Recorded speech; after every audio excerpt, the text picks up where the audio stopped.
Programa APASB na TV. Apoio Cultural. Walter Beltrame Materiais de Construção.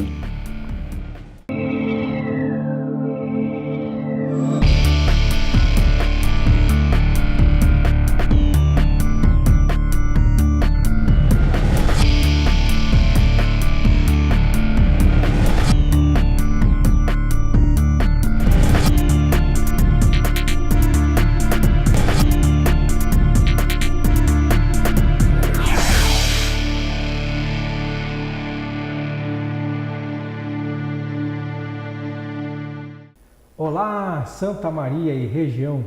Estamos iniciando nosso programa APASB na TV, o programa da Associação dos Profissionais de Administração de Santa Maria, aqui na nossa TV Santa Maria, junto ao Complexo do Diário de Santa Maria.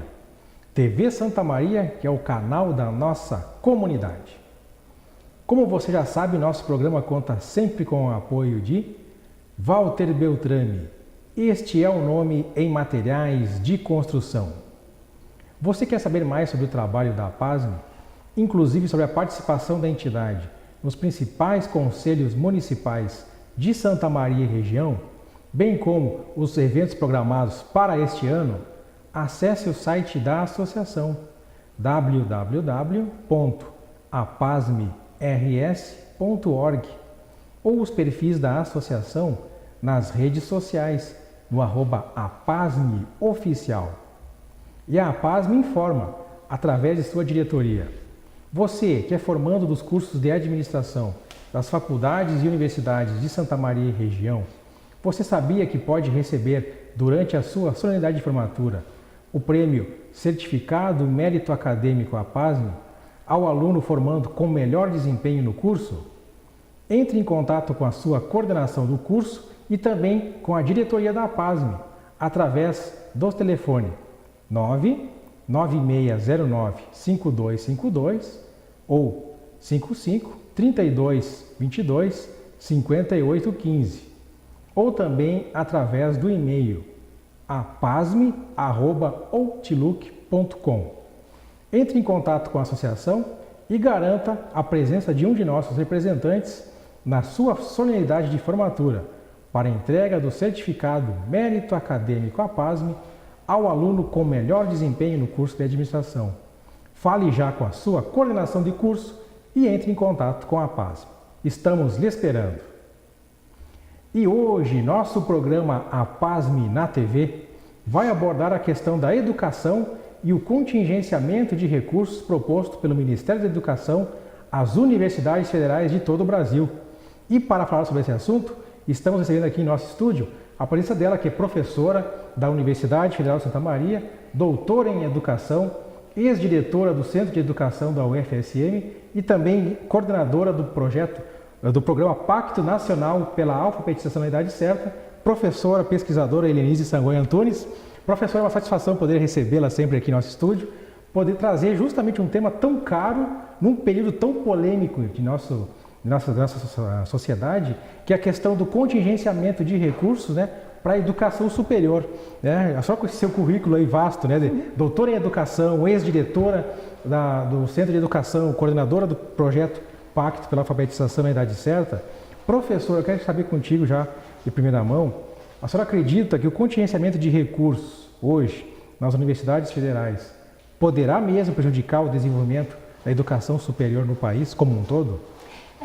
Eu quero desde já, né, agradecer a oportunidade de estar aqui na APASB, né, e na TV tão importante, e pelo trabalho comunitário que essa TV faz, e também dizer a todos do momento muito crítico que as universidades estão passando, né, Rodrigo, no que se refere a esse contingenciamento. Porque ontem mesmo nós fizemos uma sessão, né, na Câmara de Vereadores, né, onde o professor Burma, o atual reitor da universidade, trouxe, né, os dados e o impacto desse corte no nosso orçamento.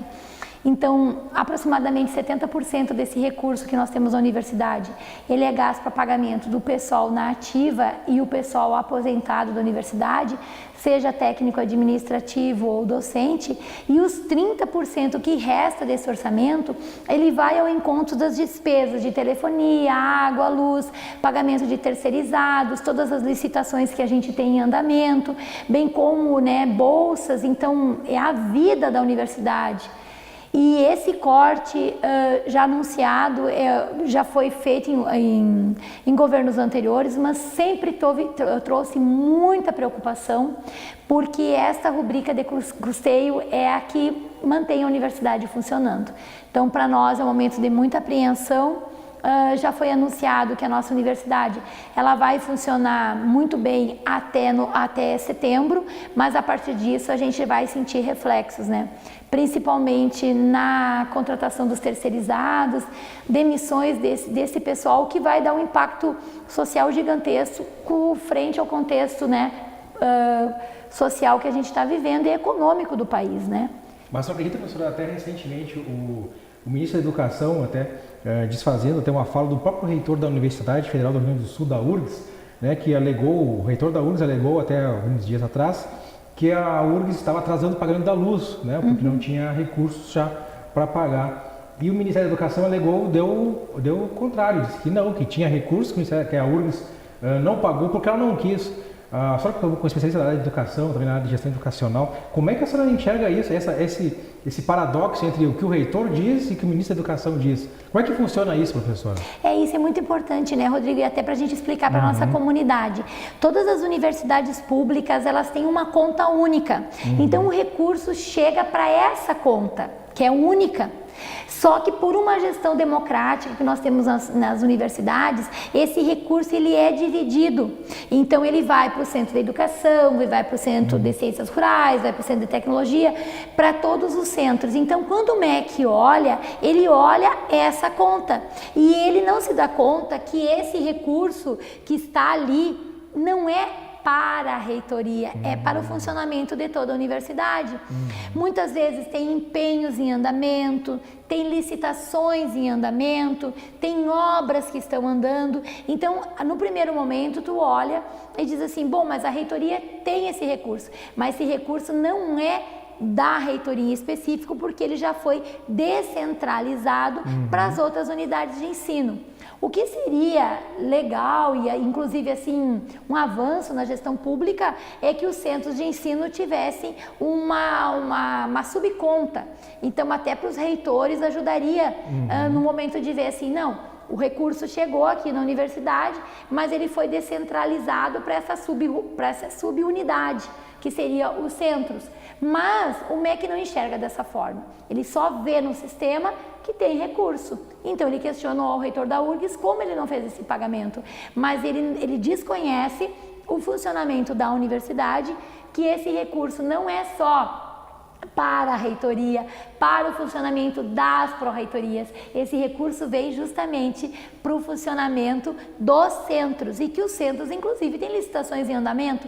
Então, como é que esse dinheiro, né, Rodrigo, ia ser usado para pagamento da água e de luz se alguns centros têm licitações em andamento? Eu tenho certeza que o reitor da URGS e os demais reitores, a própria Andifes, vai dar essas explicações, mas eu acho oportuno a gente poder instrumentalizar a nossa comunidade para também não fazer não ter uma visão equivocada, também né? A sociedade, às vezes, professor mesmo, você está falando muito bem disso, a sociedade enxerga aquilo que às vezes o governo fala mesmo, né? Que existe o dinheiro, então o dinheiro às vezes existe, só que já foi partilhado, então, com os demais centros e faculdades, institutos, como é o caso da URGS, tem institutos também e faculdades e centros, então esse dinheiro é distribuído e às vezes, mas ele fica com isso uma conta única, então ele vai para os demais centros, e o Ministério da Educação acessa apenas a conta única, né? Mas dentro internamente já foi dividido o dinheiro. Mas não é possível às vezes pegar de volta esse dinheiro pegar de volta dos centros, dos institutos e pagar essas contas? Como é que ficaria a situação? Porque, por exemplo, fica complicado também. tomar de volta esse recurso, né? Ficaria muito complicado, né, Rodrigo? Porque o reitor, ele pode pegar esse recurso, imagina, se ele pega esse recurso para pagar água, para pagar luz, para pagar terceirizado, como é que ele vai se justificar para o Tribunal de Contas, para a Controladoria Geral da União, que ele retirou o recurso do centro de ensino que tem uma licitação em andamento, ou que tem um pagamento para ser feito, ou porque tem bolsas para ser pago para os monitores, por exemplo, determinadas disciplinas, ou tem diárias pagas para os servidores, tanto professores como técnico-administrativos. Que é um direito, às vezes, só do servidor público, né? E os bolsistas que atuam também, né, na universidade precisam receber. Se ele tira esse dinheiro, então, quer dizer que às vezes as pessoas podem não receberem, né? E pode não receber, e aí também o próprio reitor, como o próprio diretor de centro que responde, ele pode ser auditado. Como o senhor explica isso? Então, eu acredito que tem que haver um momento de diálogo entre o Ministério da Educação com os reitores, no sentido desse atual ministro da Educação poder entender o funcionamento de uma universidade pública, os compromissos que a gente assume frente à comunidade, no ensino, na pesquisa, na gestão. Não pode ter uma fala única de tu avaliar um sistema que foi construído com muita dedicação ao longo dessa história. Professor, até só que é da área da gestão educacional, inclusive, que já geriu centro de ensino, e a senhora até falou, como é que às vezes eu vou deixar de pagar um servidor que tem direito a receber diárias e passagem de deslocamento, né, para poder pagar a conta de luz, né? Você vai ter um empecilhar, mas o dinheiro está programado para vir, né? E aí, por um contingenciamento, tem que ser tirado. Mas o servidor já viajou, né? Na época que foi aprovisionada a viagem, foi liberado, e estava aprovisionado o dinheiro. E depois tem que ser tomado, né? O bolsista, por exemplo, que foi trabalhar, né? Exerceu aquele período de atividade, estava programado o recurso para ter, e daqui a pouquinho o bolsista não recebeu, né? Fica difícil para o reitor também justificar, né, professora? Sim, fica difícil. Tem porque diretor lá, chefe de departamento também, porque né? Porque tem a Lei 8.112, que ela garante o direito, né? Às diárias, às passagens. É difícil, às vezes, da população entender, né? Que às vezes são direitos que servidores e às vezes bolsistas têm, conforme a legislação, e precisam ser cumpridos. E que precisam ser cumpridos, e se o reitor não cumpri-los, ele pode ser auditado, ele pode receber até uma notificação por parte do Ministério Público Federal. E é muito sério esse trabalho dentro de uma universidade pública, no que se refere inclusive às rubricas que são usadas. Tu mexer em determinadas rubricas, tu não pode. Se dinheiro está empenhado, esse recurso precisa ser gasto, precisa ter um destino. Tem os portais de transparência que nos monitoram o tempo inteiro, tanto fora como os projetos, servidores. Né? Dinheiro de projetos, os projetos, né? Que estão em conta única, mas são de projetos, né? São projetos não que o professor já tem um compromisso com a comunidade, com as escolas, com toda essa dinâmica que nós temos. E aí tu olha na conta única da universidade e aparece recurso, e esse recurso não pode ser utilizado para pagamento da água ou da luz, em função de uma gestão compartilhada com os centros de ensino. Doutora, na sua opinião, é possível também investir mais na educação básica através do ensino superior? O próprio ministro da Educação ele falou que a ideia era reduzir um pouco os recursos das universidades e investir mais na educação básica. É possível também que o próprio ensino superior, mesmo se não tivesse contingenciamento, ele conseguir investir mais, ele conseguir mais desenvolver a educação básica através do ensino superior, professora? Olhem Como é que ele pode fazer isso? Isso também eu penso, né, que o Ministério da Educação ele teria que abrir esse canal de diálogo com as universidades e com todos os pesquisadores, né, do ensino superior das várias áreas que nós temos dentro de uma universidade. Isso também é um ponto muito importante. O que acontece? O Ministério da Educação, ele lançava editais de seleção pública nas várias áreas do conhecimento. Todos os pesquisadores que tinham um pedigree acadêmico, tinham um currículo nesse campo, eles participavam desses editais e eles buscavam esse dinheiro junto ao Ministério da Educação, e esse dinheiro chegava na universidade e era descentralizado para a escola. Para as escolas, para os colégios técnicos, para a nossa comunidade ribeirinha. E o que está acontecendo? Esses editais não existem, o recurso não tem chegado nos centros de ensino. Por exemplo, o Centro da Educação chegou a ter R$2 milhões fora o orçamento dele, que vem a partir da sua produção de ensino, pesquisa e extensão. Então esse dinheiro chegava no Centro de Educação e ele era descentralizado via esses projetos que concorriam aos editais. Nós favorecemos escolas ribeirinhas, nós favorecíamos na melhoria do IDEB, como o Pacto Nacional pela Alfabetização, que chegou a atingir em 5 anos em torno de 988 mil crianças que foram diretamente atingidas pela ação do Centro de Educação na formação continuada de professores e na erradicação dos problemas de alfabetização no ciclo de alfabetização. Então, eu fico pensando, né, o que a gente precisa é abrir esse canal de diálogo do Ministério da Educação com as universidades, com os reitores, para que a gente possa manter uma dinâmica de funcionamento para o bem da nossa comunidade. Até porque muitas vezes as pessoas não conhecem como é que funciona a universidade, né, no dia a dia, né, essas exigências, esses direitos, né, que às vezes os recursos estão já destinados para esse fim, né, para atender exigências e direitos, que às vezes fica difícil o próprio reitor, né, ter que às vezes deixou de pagar a água, a luz porque ele quis, né, como foi o próprio ministro da Educação diz. Às vezes não é bem assim, né, depende muito de como a gestão é feita e aonde já está comprometido o recurso. Isso, né, Rodrigo, ainda mais vocês aqui dentro da PASME, que, né, tem todo um know-how em termos de administração, de gestão pública. Não é simples assim como se fala, da mesma forma como se ouvi nos meios de comunicação dizendo, não, esses 30% que foi contingenciado nas universidades, a gente vai colocar para benefício da escola básica. É outra questão que não pode. Foi aprovado, não faz muito tempo, a lei da responsabilidade fiscal. Então, infelizmente, a PEC do teto de gastos, que foi aprovada também, que agora, né, virou constitucional uma emenda constitucional que impede que esse montante financeiro das universidades chegue para a escola pública, do ponto de vista de tirar das universidades e mandar para a escola. Então, a opinião pública ela fica mal informada, né? E ela acha que as universidades têm um recurso muito grande, onde na verdade não é, que é 70% para pessoal, somente 30% para manutenção da universidade. Então o corte acaba sendo maior. O corte maior, e as escolas, porventura, elas têm um limite que foi aprovado, esse limite de teto dos gastos públicos e que está impactando na saúde, na segurança e na educação. Então, professor, a gente vai dar, daqui a pouquinho vai dar mais continuidade a esse assunto que a gente sabe que é bastante vasto e muito importante para esclarecer nosso telespectador a respeito de como é que funciona hoje a questão do contingenciamento nas universidades e seu impacto na educação como um todo, né? Você que está assistindo, aguarde que nós já voltamos.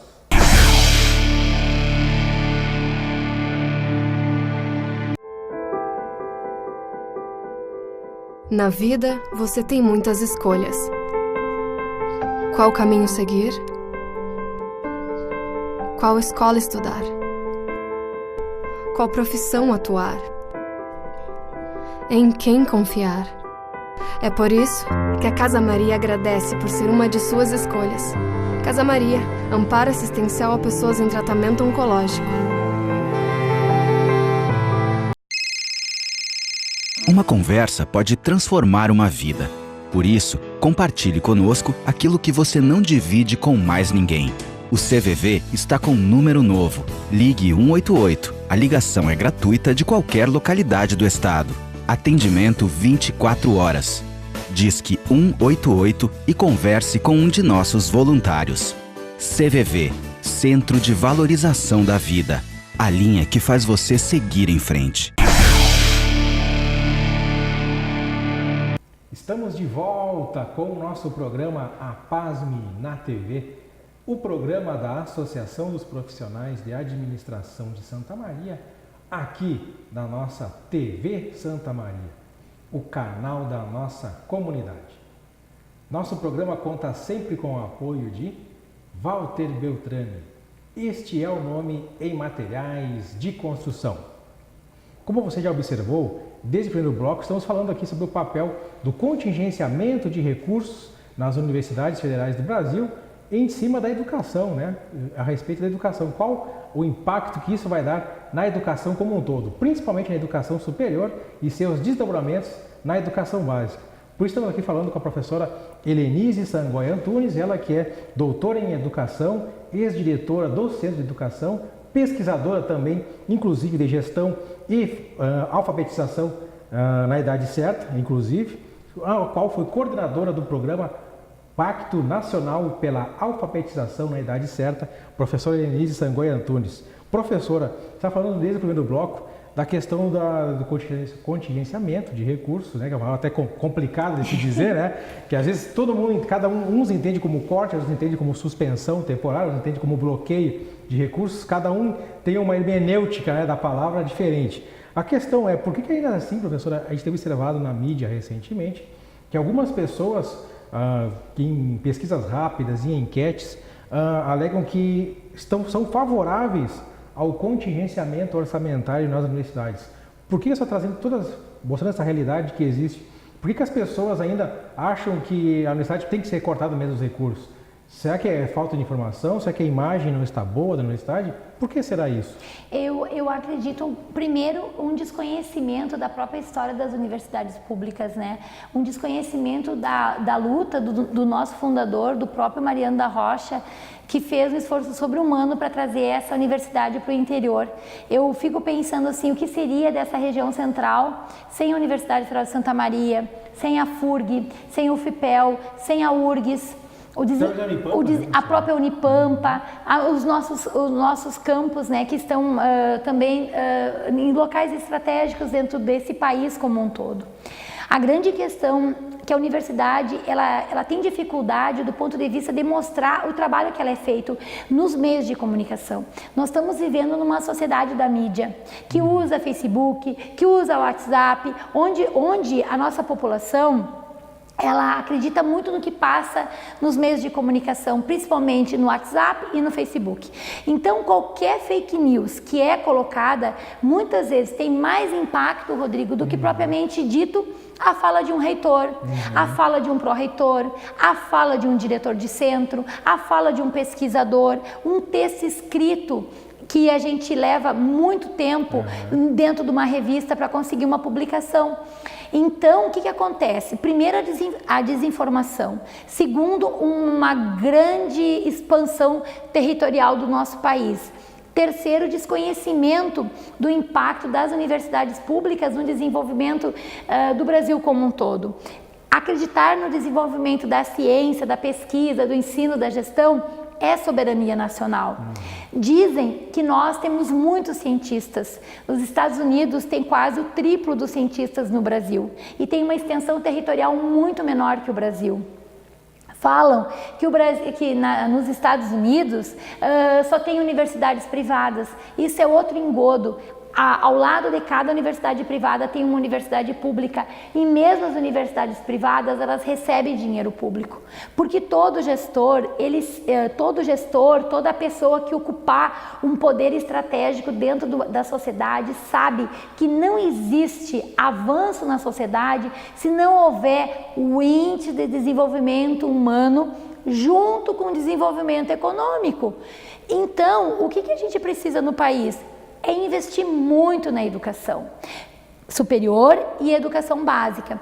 Então, as pessoas, a sociedade, ela vê o sucateamento das escolas públicas, ela vê a precarização, então eles ficam pensando assim, não, o dinheiro tem que sair de algum lugar, então sai das universidades e vai para as escolas da rede, públicas e estaduais.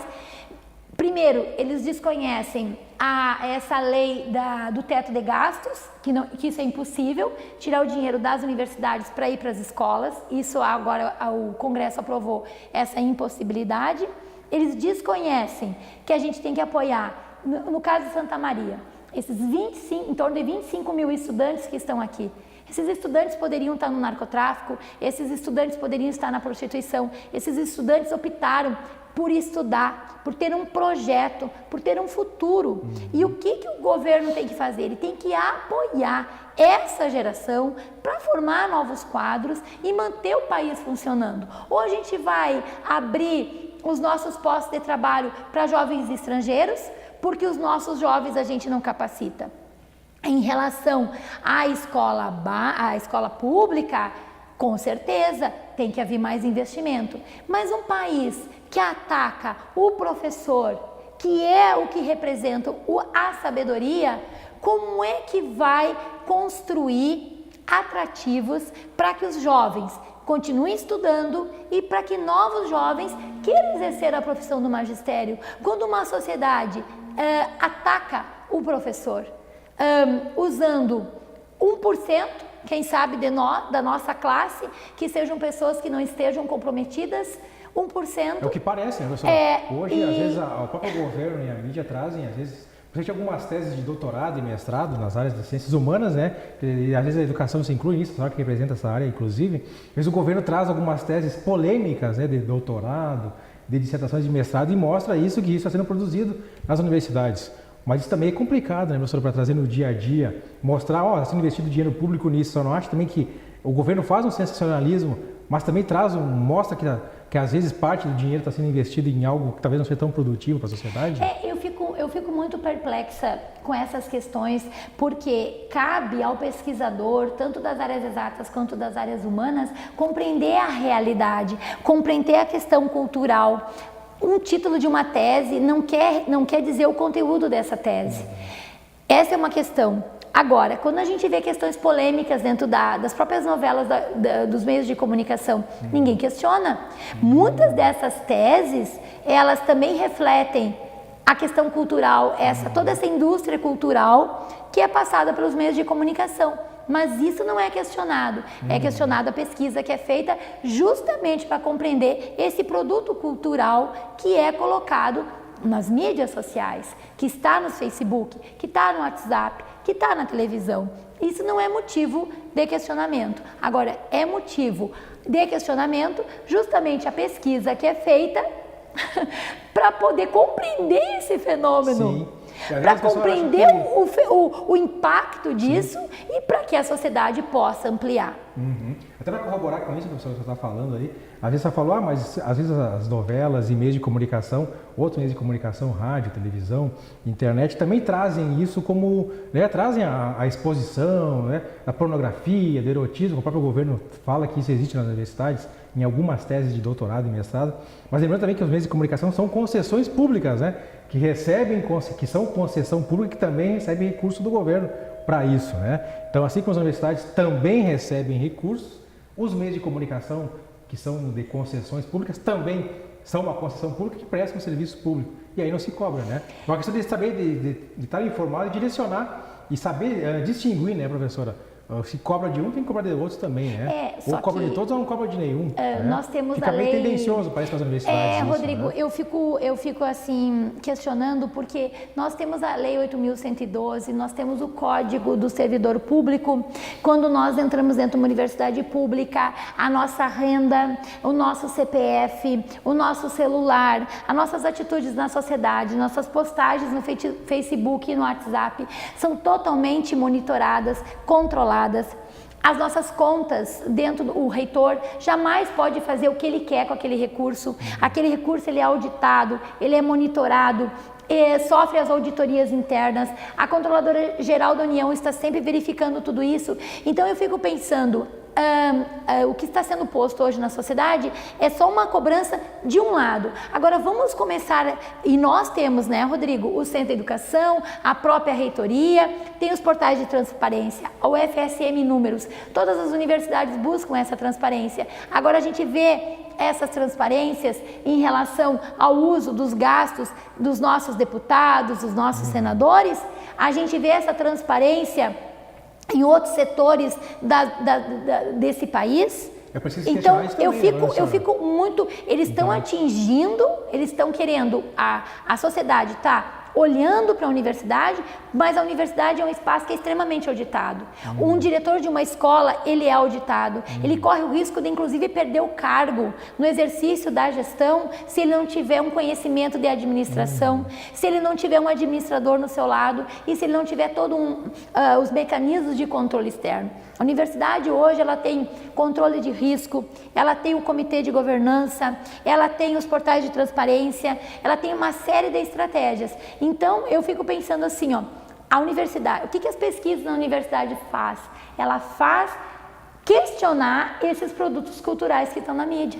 Então, uma tese de doutorado... Uma questão cultural. Produtos culturais. Para a cultura da população, então. Porque nos meios de comunicação tu só recebe a imagem, mas cabe à universidade refletir, pensar e produzir conhecimento a partir disso. Então, professor, com base nessa sua explanação, esse esclarecimento, a gente quer ter trazido contribuições, né, para que o nosso telespectador também identifique que a área da educação, né, tem outro viés, outro olhar sobre isso que também está sendo dito, né, professor? É importante trazer esse seu ponto de vista, né, que a pesquisa na área da educação, das ciências humanas, ela tem um viés também de analisar esse lado que às vezes você enxerga um lado da universidade, né? Está produzindo, mas é pornografia, é erotismo e tal, mas isso está vindo de outros meios que a universidade também quer estudar e explorar. E não é a maioria das teses que aborda isso, até porque o conteúdo é limitado, né? Não se tem muito o que às vezes avançar, porque é um ou outro conteúdo dos meios de comunicação, da sociedade e tal que explora isso, mas a universidade explora isso como forma de estudar, de identificar a cultura também e poder aumentar a discussão e até mesmo a ciência evoluir nesse sentido, né, professora? Não, e uma questão importante até para a comunidade saber, uma tese de doutorado, ela é questionada por 5 doutores e doutores muitas vezes de fora do ambiente da própria universidade, é regra, tu não pode, por exemplo, avaliar uma tese do teu próprio centro, é dois do teu centro e depois são pesquisadores de outras universidades. Então, qual é profissional que é auditado dessa forma? Qual é profissional que tem que provar uma tese, o valor dessa tese do ponto de vista social? E científico também, né, e científico e cultural. Então, e quantos produtos foram produzidos ao longo da história dessa universidade que ajudaram no crescimento da humanidade? Fica para reflexão também, fica para debate, né, professora? Para a sociedade, para as pessoas entenderem e também ver o outro lado da história. Professora, a gente agradece pela sua presença aqui, é sempre muito bom poder contar com a senhora, recebendo aqui no nosso estúdio. Só que já veio outras vezes aqui, sabe que o nosso tempo é curto de televisão. E te agradece, professora Helenise Sangoia Antunes, ela que é doutora em educação, pesquisadora e professora também da UFSM, ex-diretora do Centro de Educação e também ex-coordenadora do projeto Pacto Nacional pela Alfabetização na Idade Certa. Obrigado, professor, pela sua presença e você que está nos assistindo, obrigado pela sua audiência e até o nosso próximo encontro. Até lá!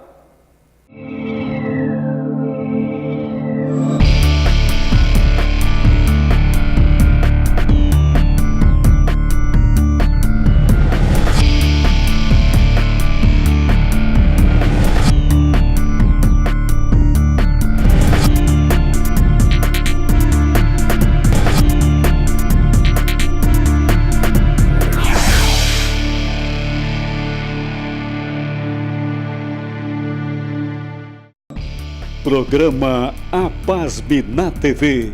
Apoio Cultural. Walter Beltrame Materiais de Construção.